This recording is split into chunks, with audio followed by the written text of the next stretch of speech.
अस्सलाम वालेकुम dear students. आज यूनिट टेस्ट का 16th लेक्चर है और उस 16 लेक्चर के अंदर केमिस्ट्री का जो टॉपिक है डाइपोल मोमेंट्स, उसके हवाले से एमसीक्यूज को हम डिस्कस करेंगे। सबसे पहले ये है कि डाइपोल मोमेंट किसको कहते हैं। देखें, डाई का मतलब होता है टू, पोल का मतलब कॉर्नर आप कह सकते हैं, और मोमेंट आपके पास एक लिहाज से वहाँ पर मोशन के हवाले से भी इस्तेमाल हो सकता है। तो जब भी कोई मॉलिक्यूल हो उसमें जो एटम्स होते हैं तो उन एटम्स के दरमियान जो पोल बनता है, यानी कि जो पॉजिटिव और नेगेटिव एंड बनता है, तो उसको हम डाइपोल मोमेंट कह सकते हैं। लेकिन हम उसको कुछ और तरीके से भी डिफाइन कर सकते हैं। जैसे एग्जांपल के तौर पर मैं यहाँ पर अगर एक कंपाउंड लिखूं, जैसे HCl है, यानी कि हाइड्रोक्लोरिक एसिड। अब ये हाइड्रोक्लोरिक एसिड डाइपोल है क्योंकि क्लोराइड की इलेक्ट्रोनेगेटिविटी हाइड्रोजन से ज्यादा होती है। ये पार्शली नेगेटिव होता है और ये पार्शली पॉजिटिव होता है।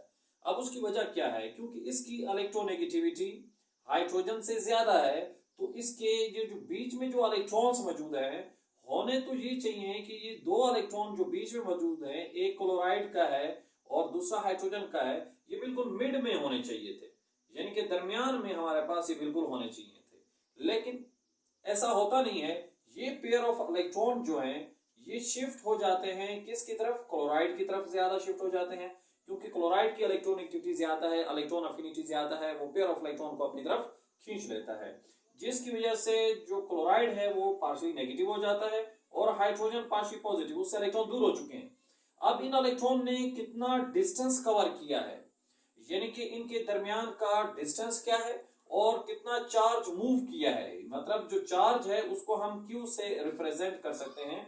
तो इन चार्ज ने कितना डिस्प्लेसमेंट कवर किया और कितने मैग्नीट्यूड ऑफ चार्ज था और उसने कितना डिस्टेंस कवर किया, इस चीज को हम क्या कहते हैं? डाइपोल मोमेंट कहते हैं। यानी कि डाइपोल मोमेंट का ताल्लुक किस चीज के साथ है? वो है मैग्नीट्यूड ऑफ चार्ज के साथ और डिस्प्लेसमेंट के साथ है।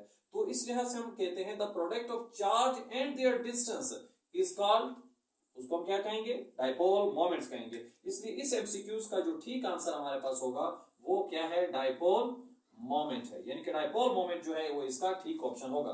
अगर हम क्वेश्चन को दोबारा एक दफा देखें, the product of charge and their distance is called, क्या हम उसको करंट कह सकते हैं, पोटेंशियल डिफरेंस कह सकते हैं, डाइपोल मोमेंट या नन? हम उसको डाइपोल मोमेंट कहेंगे, क्योंकि डाइपोल मोमेंट के अंदर डिस्टेंस और चार्ज का प्रोडक्ट होता है, यानी कि डिस्टेंस और चार्ज को हम डिस्कस करते हैं। तो इस तरीके से ये एमसीक्यूज हमारे पास कंप्लीट होता है।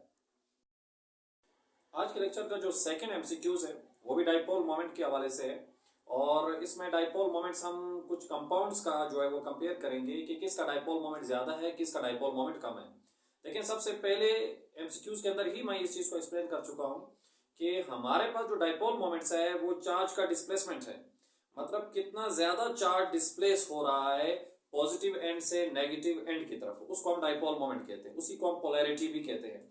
तो इस वक्त यहाँ पर तीन कंपाउंड हैं, कार्बन टेट्राक्लोराइड, मिथाइल ट्राइक्लोराइड और मिथाइल ट्राइआयोडाइड। क्वेश्चन में यह है कि इन तीनों में से किसका डाइपोल मोमेंट सबसे ज्यादा है।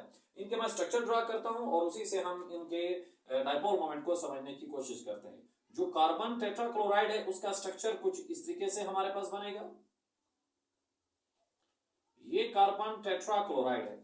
अब यहां पर अगर आप देखें कि जो बीच वाला एलिमेंट है, एक चीज ये ध्यान में रखें डाइपोल मोमेंट्स के हवाले से कि सेंट्रल एटम जो है, अगर उसके पास लोन पेयर नहीं होगा, सेंट्रल एटम के पास अगर लोन पेयर नहीं होगा तो उसका डाइपोल मोमेंट भी नहीं होगा। सेंट्रल एटम के पास डाइपोल मोमेंट होना जरूरी है अगर वो सेम इलेक्ट्रोनेगेटिव एलिमेंट से अटैच है, यानी कि सेंट्रल एटम अगर सेम एलिमेंट से अटैच है जिनकी इलेक्ट्रोनेगेटिविटी ज्यादा हो या कम हो, लेकिन सेम एलिमेंट हो और उसके पास लोन पेयर भी ना हो, तो उसका डाइपोल मोमेंट हमेशा जीरो होता है। तो इसलिए इस कार्बन का डाइपोल मोमेंट जो है वो इक्वल टू हमारे पास क्या है? जीरो। डाइपोल मोमेंट को हम म्यू के साइन से रिप्रेजेंट करते हैं, जो इसका फार्मूला है, और डाइपोल मोमेंट का फार्मूला है mu is equal to Q multiply by D. D displacement है और डिस्टेंस है, और इसके अलावा हम यहाँ पर डी की जगह पर बाद दफा आर भी लिखते हैं, मोमेंट आर्म को, क्योंकि हम आर से रिप्रेजेंट करते हैं, वो भी लिखा जा सकता है। तो ये इसका फार्मूला है। तो इस वक्त डाइपोल मोमेंट इस कंपाउंड का जीरो है, क्योंकि ये आपके पास जो कार्बन है चार आपके पास क्लोराइड अटैच है। ये क्लोराइड इस साइड पर चार्ज डेंसिटी खींचने की कोशिश कर रहा है, ये इस साइड पर, ये इस साइड पर और ये इस साइड पर, और ये चारों एक दूसरे के इफेक्ट को क्या कर रहे हैं, कैंसिल कर रहे हैं। इसलिए कार्बन की जो ये इलेक्ट्रॉन्स हैं, यानी कि बॉन्ड पेयर ऑफ इलेक्ट्रॉन है, वो किसी साइड पर भी नहीं जाएंगे, वो कार्बन के पास रहेंगे, क्योंकि चारों की पावर ज्यादा है। जैसे टग वार हो, अगर दोनों साइड्स पर खींचने वाले जो होंगे, जो एक लिहाज से दोनों साइड्स की जो टीम्स हैं, अगर उनकी पावर बराबर होगी तो टग किसी साइड पर भी नहीं जाएगी, वो वहीं पर ही रुकी रहेगी, उसका जो पॉइंट है वहीं पर रहेगा, वो किसी साइड पर नहीं जाएगा। तो इसी तरीके से कार्बन के ये इलेक्ट्रॉन किसी साइड पर नहीं जाएंगे, क्योंकि चारों की पावर क्या है, बराबर है। इसी तरीके से नेक्स्ट अगर हम कंपाउंड देखें तो इस वक्त मौजूद है आपके पास मिथाइल ट्राइक्लोराइड। मिथाइल ट्राइक्लोराइड का अगर मैं स्ट्रक्चर ड्रा करता हूं तो वो कुछ यूं बनता है। ये हमारे पास क्या हो चुका है, मिथाइल ट्राइक्लोराइड। देखिए मिथाइल ट्राइक्लोराइड में एक साइड पर हाइड्रोजन है और 3 जो है वो क्लोराइड्स हैं। तो इस वक्त ये बैलेंस नहीं है, मतलब ये आपके पास सारी साइडें इसके बराबर नहीं है। क्लोराइड की इलेक्ट्रोनेगेटिविटी जो है वो हाइड्रोजन से ज्यादा होती है। अगर हम ये भी समझ लें कि इस क्लोराइड ने और इस क्लोराइड ने एक दूसरे के इफेक्ट को कैंसिल कर दिया, लेकिन ये क्लोराइड तो इस हाइड्रोजन से पावरफुल है, तो ये चार्ज डेंसिटी इस साइड पर खींच लेगा, तो इसकी चार्ज डेंसिटी इसी साइड पर ही ट्रांसफर हो जाएगी।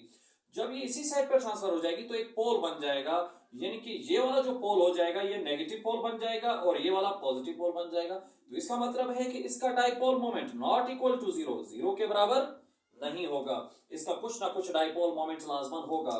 तो इसका डाइपोल मोमेंट है जबकि इसका जीरो है, इसका लाजमन कुछ ना कुछ डाइपोल मोमेंट होगा, क्योंकि यहाँ पर जो सेंट्रल एटम है वो डिफरेंट इलेक्ट्रोनेगेटिव एलिमेंट से अटैच है।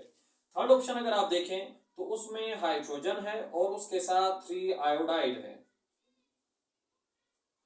First iodide, second and third, यानी कि 3 आयोडाइड उसके साथ लगे हुए हैं।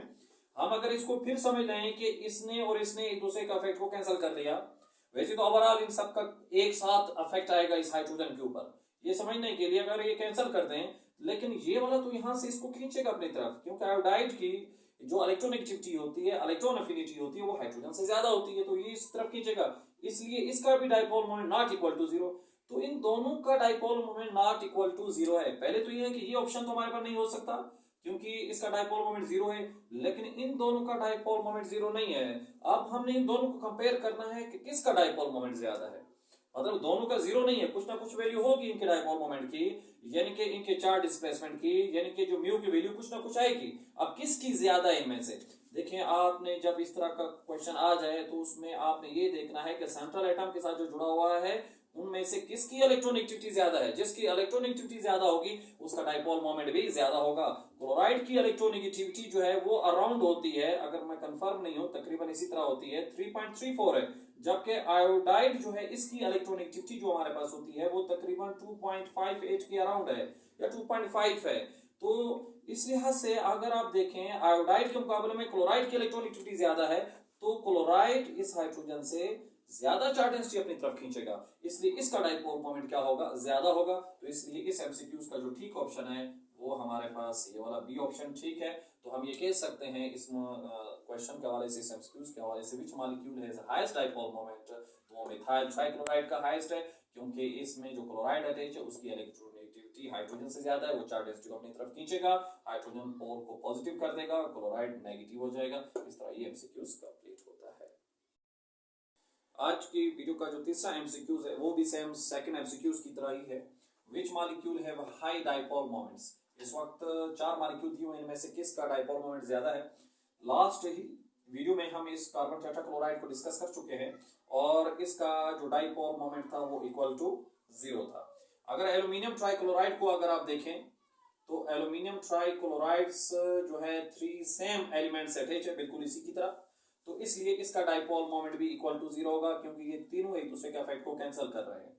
फिर इसके बाद अगर हम मीथेन को देखें तो मीथेन जो है वो भी 4 सेम एटम से जुड़ा हुआ है, तो ये भी एक दूसरे के इफेक्ट को कैंसिल कर रहे हैं, तो इसलिए इसका डाइपोल मोमेंट भी जीरो हो जाएगा। वैसे भी कार्बन की इलेक्ट्रोनेगेटिविटी इनसे ज्यादा है और ये एक नॉन पोलर मॉलिक्यूल है।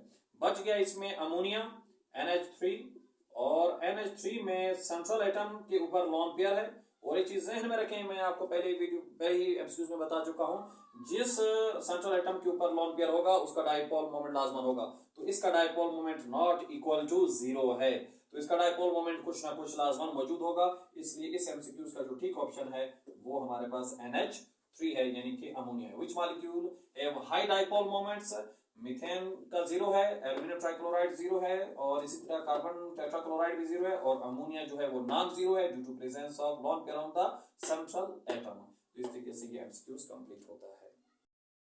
आज की वीडियो का जो फोर्थ एमसीक्यूज है डाइपोल मोमेंट का, वो क्या है? What are the units of dipole moments? Coulomb metre, ampere second, metre, divide, all of them. देखिए, जो डाइपोल मोमेंट है इसका जो फार्मूला था वो कुछ यूं था कि mu is equal to Q multiply by d. तो हमारे पास जो डिवाई है ये पीटर डिवाई साइंटिस्ट का नाम था, क्योंकि डाइपोल मोमेंट्स के फिनोमेना को काफी डिटेल में उसके जो पोस्टुलेट्स हैं, उसके पॉइंट हैं, वो पीटर डिवाई ने दिए थे। इसलिए एक स्पेसिफिक यूनिट जो है वो डाइपोल मोमेंट का वो पीटर डिवाई की वजह से डिवाई भी है, यानी कि हम डिवाई भी यूज करते हैं। तो हमारे पास बाकी क्या यूनिट बनते हैं इसके?